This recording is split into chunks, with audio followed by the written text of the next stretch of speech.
여러분 1962년에 가수 황정자 씨가 발표한 노래가 있는데요. 그 노래가락 차차차라는 노래 제목이 있습니다. 혹시 아시나요?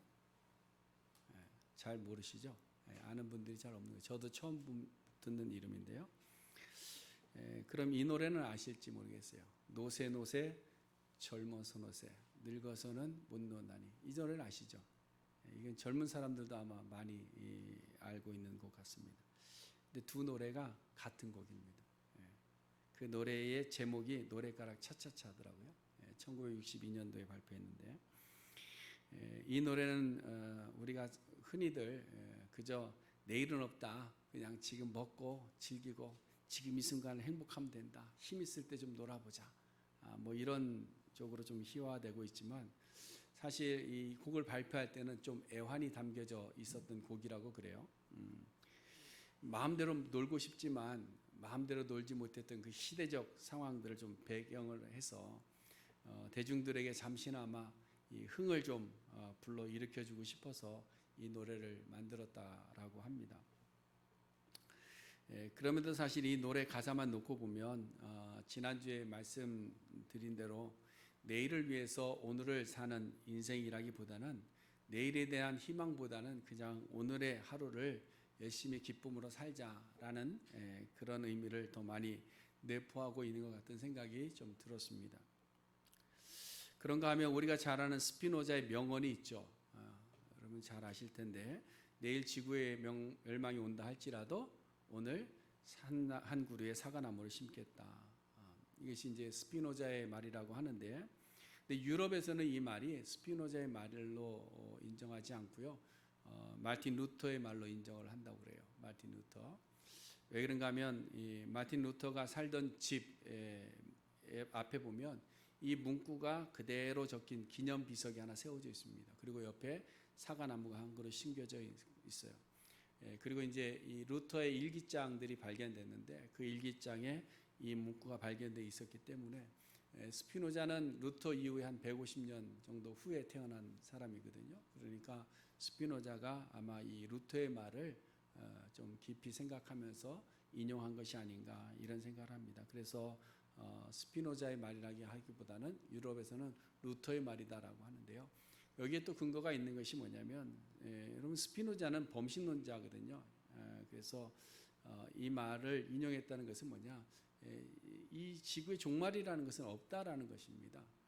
그래서 종말을 부정하는 의미로 이 세상에 지구의 종말이 온다 할지라도 이것은 인정이 안 되는 겁니다. 그러니까 종말은 없다, 그러니까 나는 그냥 사과나무 심겠다, 이런 의미로 했을 것 같아요. 그러나 우리가 루터를 보면 좀 다릅니다. 루터의 신학적 배경을 보면 루터는 지구의 마지막 날이 있는 것을 분명히 알고 믿었습니다. 그래서 그날을 바라보면서 현재 내게 주어진 삶을 최선을 다하면서 살아야 되지 않겠는가라는 의미로 이 말을 했으리라고 봅니다. 그래서 저는 이 말이 누구의 말이냐라는 것보다 예수님께서 지난 시간에 하셨던 그 말씀과 연결해서 보니까, 그 날과 그때는 우리가 알지 못한다. 그러나 그 날은 분명히 우리에게 올 것인데, 그렇다고 할지라도 우리는 그 미래를 준비하기 위해서 오늘 내가 해야 될 한 그루의 사과나무를 심는 일에 충성하고 최선의 삶을 살아야 되는 것이 지혜로운 성도의 삶이 아닌가라는 말씀으로 적용을 해 보았습니다. 여러분, 오늘 본문의 시작은 25장 1절에 연속된 부분입니다. 24장에서 예수님께서는 마지막 때에 이런 징조들이 나타날 것이다, 그러나 그 마지막 때는 알지 못한다, 그러면서 25장 1절에서는 그 징조 이후에 하나님 나라가 임할 그때에 나타나게 될 어떤 현상들이 있는데, 그것을 한 3가지 정도로 말씀을 하고 있는 겁니다. 그래서 첫 번째는 지난주에 보았던 대로 신랑을 기다리는 처녀들의 비유를 통해서 제대로 준비해서 기다리는 처녀가 있는가 하면 미련한 처녀들이 있을 수 있다라는 것이고요. 오늘 본문에서는 이제 두 번째로 달란트 비유를 말씀하고 있고요. 그 다음에 이제 31절부터 보면 양과 염소로 마지막에 나뉘어지는 현상까지 말씀을 하고 있는 겁니다.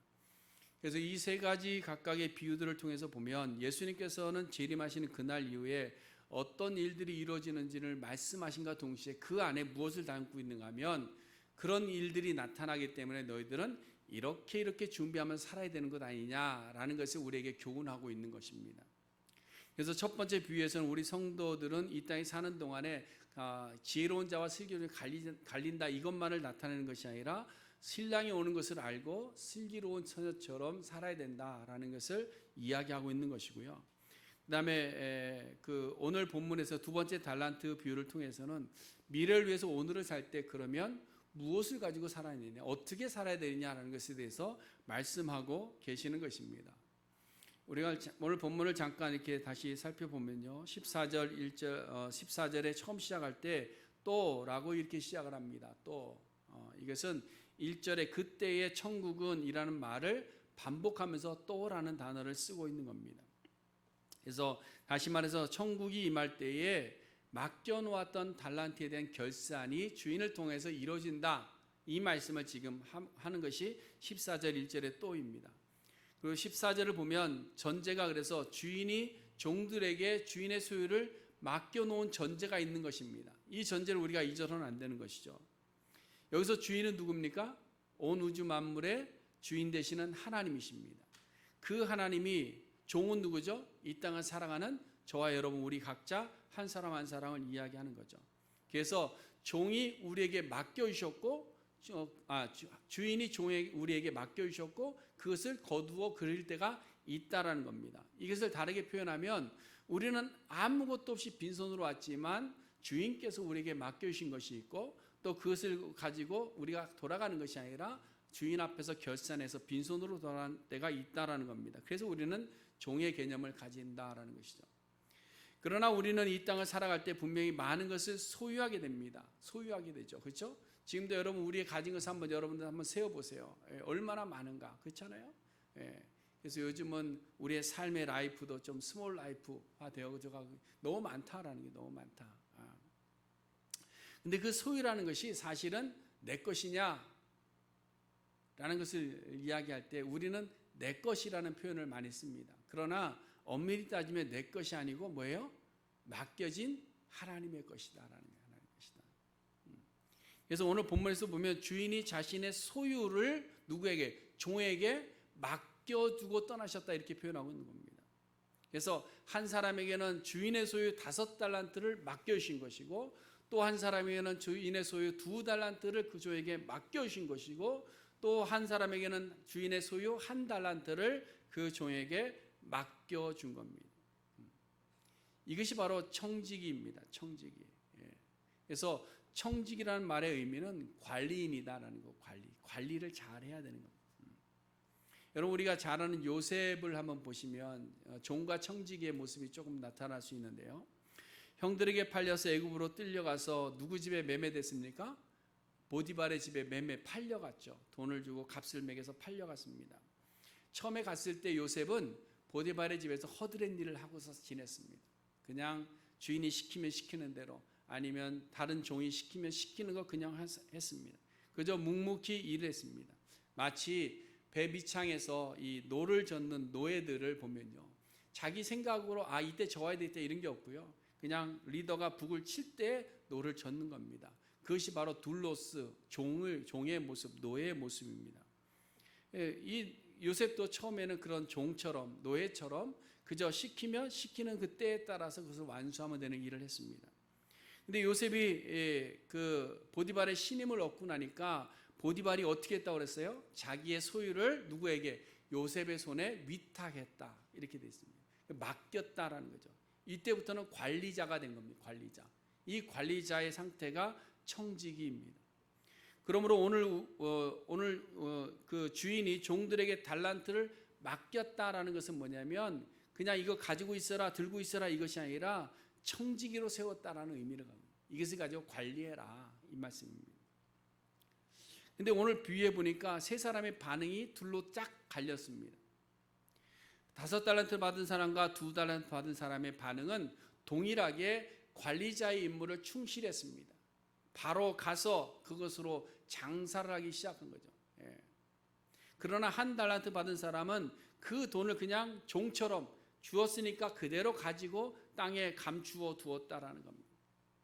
근데 시간이 지나서 주인이 돌아옵니다. 청기들을 부릅니다. 그리고 하는 말이 뭐죠? 내가 너에게 맡긴 것 가지고 와서 결산하자. 그냥 맡긴 거 다시 내놓아라 이런 것이 아니라 어떻게 되었는지 결산하자, 이 이야기를 하고 있는 겁니다. 그때 세 명의 종이 주인 앞에 옵니다. 두 사람은 자신 있게 이야기합니다. 자신들이 한 일을 가지고 주인님, 주인께서 나에게 맡기신 것을 가지고 내가 가서 열심히 일을 해서 또다시 2배를 남겼습니다 라고 내어놓습니다. 그러나 한 사람은 자신에게 맡긴 달란트를 그대로 주인 앞에 가지고 와서 내어놓습니다. 주인이 어떻게 했을까요? 두 사람은 칭찬하고 한 사람은 책망했습니다. 그래서 이 달란트 비유를 통해서 먼저 우리에게 교훈하고 있는 것은 마지막 날이 임하고 하나님 나라가 시작될 때에 주인 되시는 예수 그리스도께서 오셔서 우리에게 맡겨놓으신 것에 대한 결산을 할 때가 분명히 있다라는 사실을 우리에게 교훈하고 있는 겁니다. 여러분, 이 결산의 때에 주어지는 결과는 양극으로 갈려집니다. 그래서 여러분 29절과 30절 말씀에 보시면 있는 자는 더욱 풍성하게 되고 없는 자는 있는 것도 빼앗긴다. 그리고 어두운 데로 내쫓김을 당한다 말씀하고 있는 거예요. 이것이 결산의 결과입니다. 청지기들이 맡은 자들이 어떻게 했느냐에 따라서 이 결산이 완전히 바뀐다는 사실이죠. 이것을 우리가 먼저 기억해야 될 줄 압니다. 그러므로 우리가 지혜로운 성도의 삶을 잘 살아내기 위해서 어떻게 되느냐, 오늘 달란트 비유를 통해서 우리가 좀 몇 가지 은혜를, 지혜를 좀 얻고자 합니다. 첫 번째로는 나에게도 맡겨진 것이 있다는 사실을 인식하는 것이 중요합니다. 오늘 본문 15절에 보니까 각각 그 재능대로 이렇게 돼 있죠. 그렇죠? 각각 그 재능대로, 다시 말해서 금 5달란트를 맡길 만한 재능을 가진 사람이 있었고, 한 사람은 2달란트를 맡길 만한 재능이 있었고, 한 사람은 1달란트를 맡길 만한 재능이 있었다라는 겁니다. 그래서 각각의 재능대로, 각각의 은사대로 맡겨주셨다. 고린도서 12장과 로마서 12장 또 베드로전서 4장에 보면 다양한 은사들이 나옵니다. 은사들.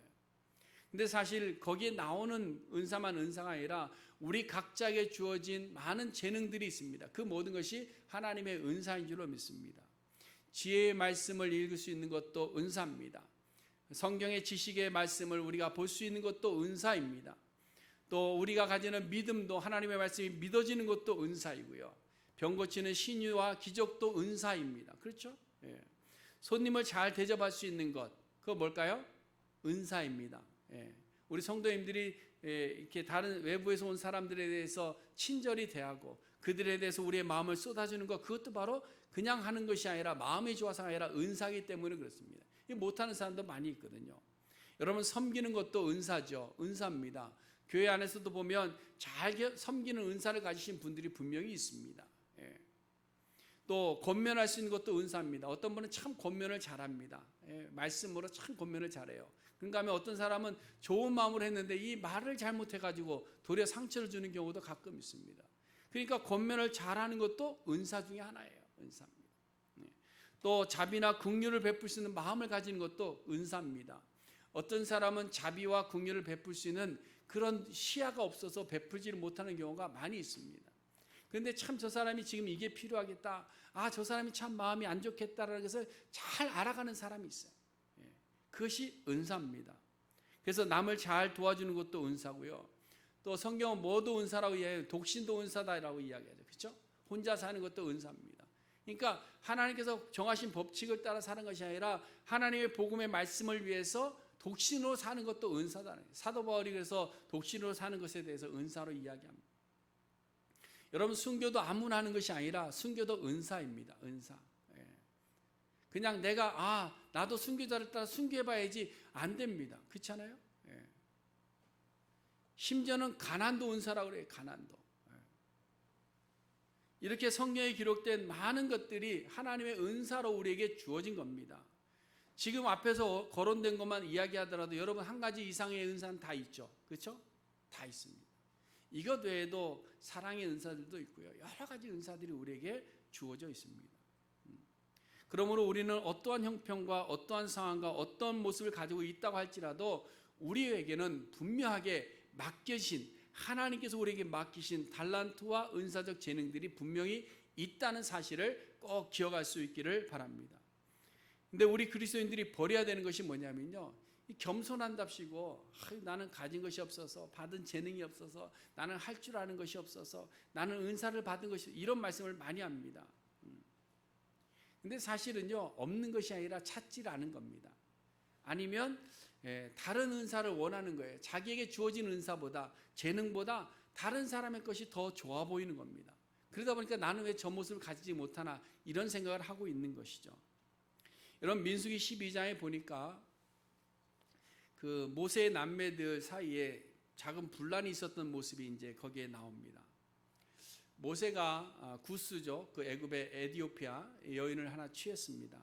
이 일 때문에 형제들이 모였어요. 근데 사실 셋 다 모인 것이 아니고 그 미리암과 형 아론이 모였는데 이 모세를 비방하기 시작하는 거예요. 근데 그냥 그 비방하는 모습이 성경에 뭐라고 되어 있는가 하면, 이 모세가 내 동생이 이 구스 여인을 취했냐, 이런 얘기를 하는 것이 아니라 하나님께서 주신 은사에 대한 이야기를 하고 있는 겁니다. 야, 여호와께서 모세와 말씀하냐, 우리도 말씀하시잖아, 이 얘기야. 그러면서 모세를 비방하는 겁니다. 근데 이 말을 누가 들었는가 하면 은밀한 중에도 들으시는 하나님께서 그 이야기들을 들었어요. 그래서 모세와 함께 세 사람을 다 회막으로 부르셨습니다. 그리고 여호와께서 말씀하시죠. 너희 중에, 이 말은 아마 모세와 아론과 미리암을 통해서 이야기한 것 같아요. 너희 중에 선지자가 있으면 나 여호와가 환상으로 나를 그에게 알리기도 하고 꿈으로 그와 말하기도 했다.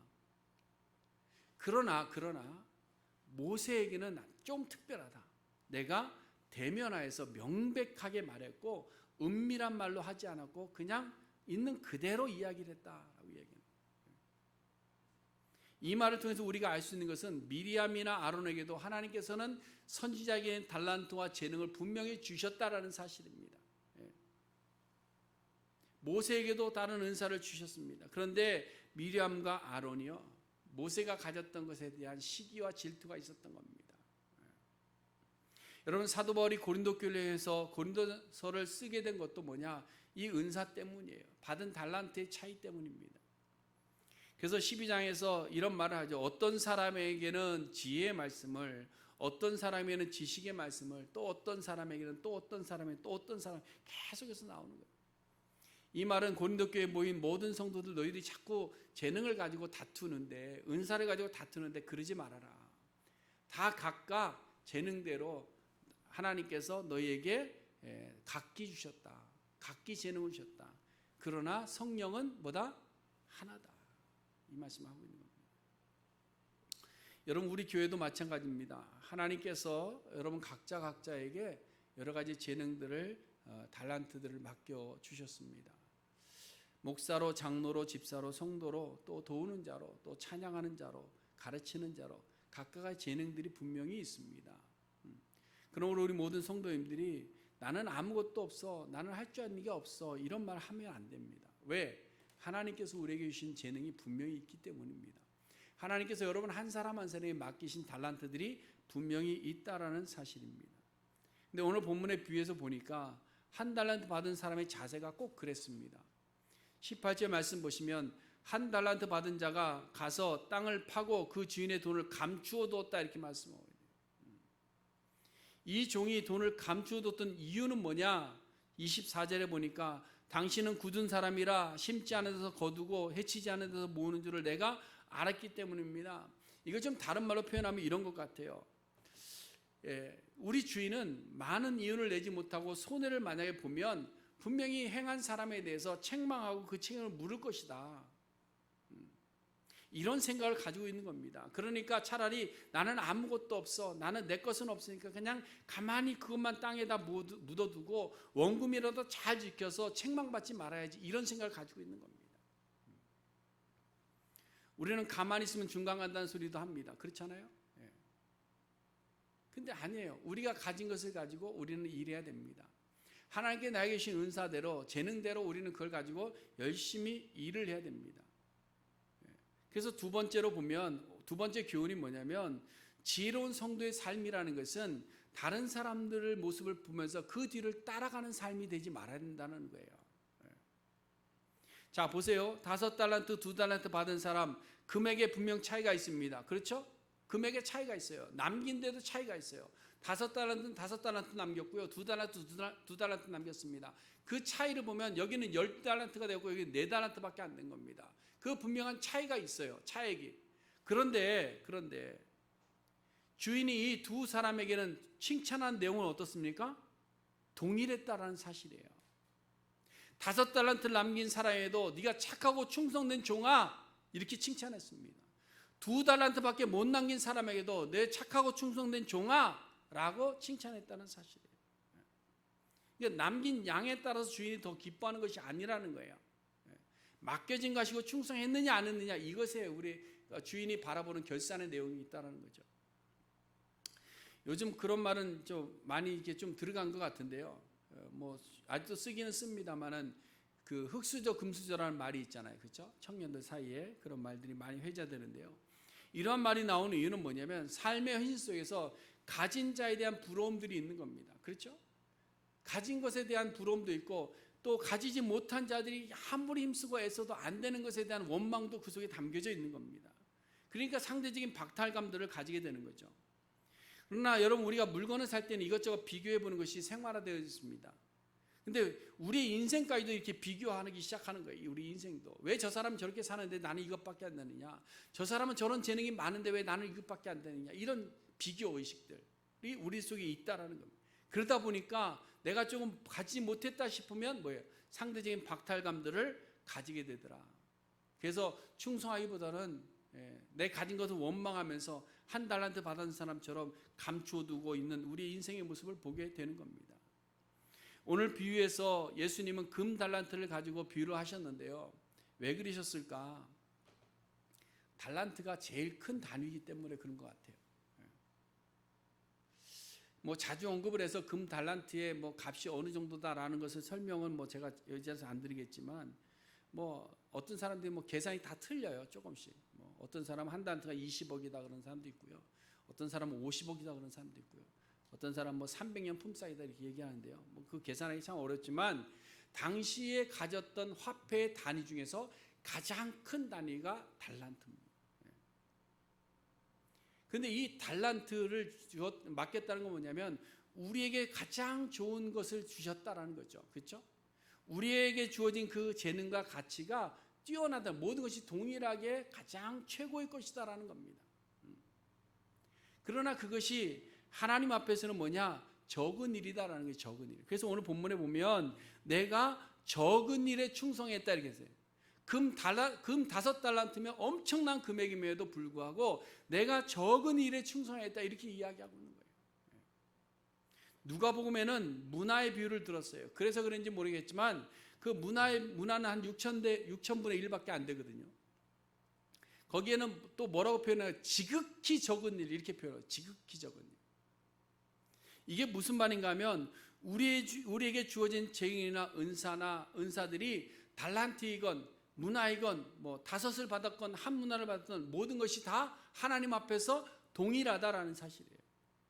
하나님 앞에서는 귀하다라는 겁니다. 하나님 앞에서는 소중하다라는 겁니다. 하나님 앞에서는 비록 작은 일일 수 있지만 그 모든 것이 너무나도 귀한 달란트라는 사실이에요. 근데 오늘날 우리의 인생을 보면 자꾸 앞에서 가는 사람 뒤통수만 보면서 쫓아가려고 그래요.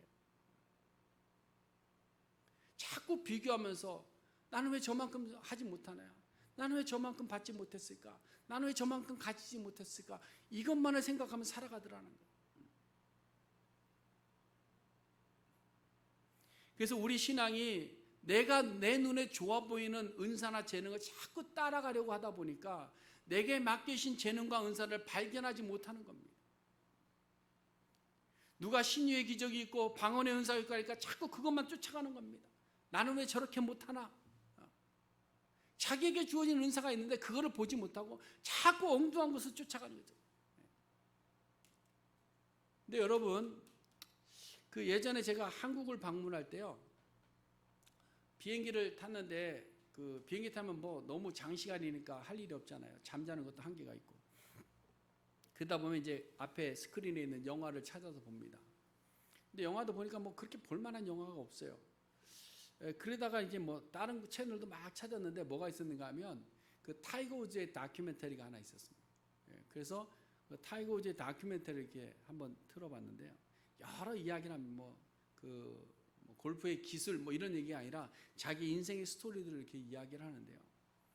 그때 제가 이렇게 좀 인상 깊었던 말이 하나 있었습니다. 그건 뭐냐면 골프 경기를 4일 동안 하는데요. 언제나 자기는 어렸을 때부터 제일 상단에 서는 것을 원했다는 거예요. 첫날부터. 그러면 왜 그러냐면 사람들이 이렇게 자기 뒤를 쫓아오는 것이 그렇게 좋았대요. 근데 자기가 이렇게 뒤에서 쫓아가는 것보다 앞에 서서 남들이 자기를 쫓아오는 것이 좋았다는 거예요. 그 말이 저에게는 굉장히 인상 깊었습니다. 그리고 생각해 보니까 우리 인생이 그런 것 같아요. 우리에게 주어진 것을 늘 앞세워야 되는데 우리는 늘 뒤에서 다른 사람의 좋은 것만 바라보면서 쫓아가고 있더라는 거예요. 나도 좀 저렇게 살아봤으면, 나도 저런 은사가 좀 있었으면, 나에게 저런 재능이 있었으면, 나도 저런 거 좀 가져봤으면, 늘 이런 것만 생각하다 보니까 부러워는 합니다. 근데 비교하다 보니까 자꾸 절망만 오는 거예요. 그러니까 늘 마지막까지 뭐예요? 루저로 살다가 끝나더라라는 거예요. 그러나 여러분, 우리의 인생은 달란트처럼 귀하고 복된 재능을 하나님께서 우리에게 각자 모습대로 각자 재능대로 우리에게 맡겨주셨음을 믿으시기를 바랍니다. 그것이 최고의 가치예요. 최고의 가치. 제일 아름다운 겁니다. 사람들이 알아주든 못 알아주든 그것이 중요한 것이 아니라 하나님이 그것을 귀하게 여기시는 거예요.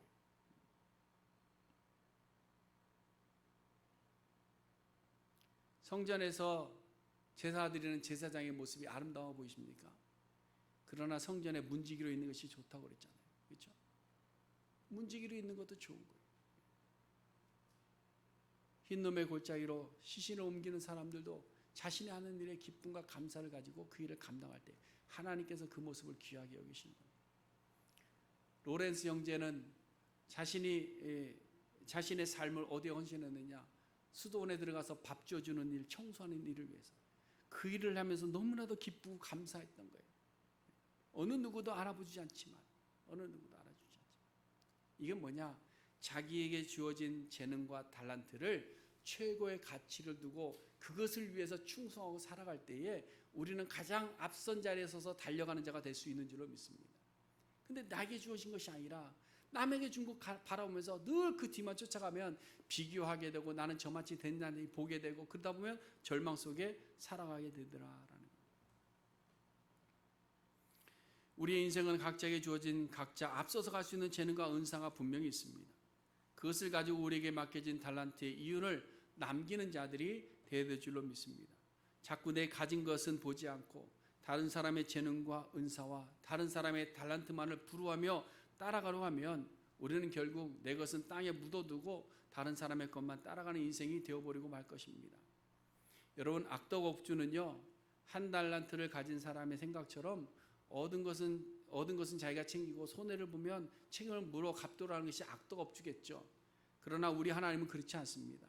우리에게 맡겨진 것으로 충성하고 최선을 다할 때에 수고하고 애쓸 때에 우리가 비록 많은 것을 남기지 못한다 할지라도 하나님께서는 우리의 수고와 애씀을 인정하고 우리에게 착하고 충성된 종이라 칭찬해 주실 줄로 믿습니다. 그러므로 우리가 각자 받은 은사대로 각각의 재능대로 충성하는 성도의 삶을 잘 살아내어서 착하고 충성된 종으로 칭찬받는 우리 모두가 될 수 있기를 간절히 소원해 드립니다. 이제 말씀을 마치기 전에 그럼 우리 교회와 성도들에게 맡기시고 마지막에 결산하신 달란트는 과연 무엇일까 하는 겁니다. 우리 전체에게 맡기신 하나님의 달란트가 있죠. 그것은 뭐냐? 바로 복음 전파입니다. 복음 전파. 예수님께서 복음 전파의 사명을 우리에게 맡겨 주신 겁니다. 맡겨 주신 겁니다. 그리고 우리에게 은사를 주시고 성령을 주셔서 우리에게 능력을 주셨어요. 그것은 우리 각자의 재능을 따라 주셨습니다. 그러면 우리는 받은 재능을 가지고 우리의 일터에서 우리의 삶의 터전에서 우리 할 수 있는 것을 가지고 이 복음 전파의 사명을 충실히 감당하는 우리의 삶이 되어야 될 줄로 믿습니다. 어떻게 하느냐? 오늘 달란트 비유를 통해 보았지만 우리가 받은 재능과 은사를 사용하는 거예요. 각각의 재능대로 우리가 할 수 있는 일을 하는 겁니다. 그것을 찾는 것이 우리가 해야 되는 일이고요. 그것을 찾았으면 충성되게 일하는 것이 우리의 할 일인 줄로 믿습니다. 그것이 바로 지혜로운 성도의 삶이 되는 겁니다. 사랑하는 성도 여러분, 지혜로운 성도는 마지막 결산의 때가 있음을 분명히 믿고 사는 인생이 지혜로운 성도입니다. 지혜로운 성도는 우리에게 맡긴 달란트가 있다는 것을 분명히 아는 것이 지혜로운 성도입니다. 또 지혜로운 성도는 다른 사람의 것을 부러워하며 따라가는 인생이 아니라 내게 주신 것을 가지고 오직 기쁨으로 그것을 가지고 충성하는 삶이 지혜로운 성도의 삶이 되는 줄로 믿습니다. 기도하겠습니다.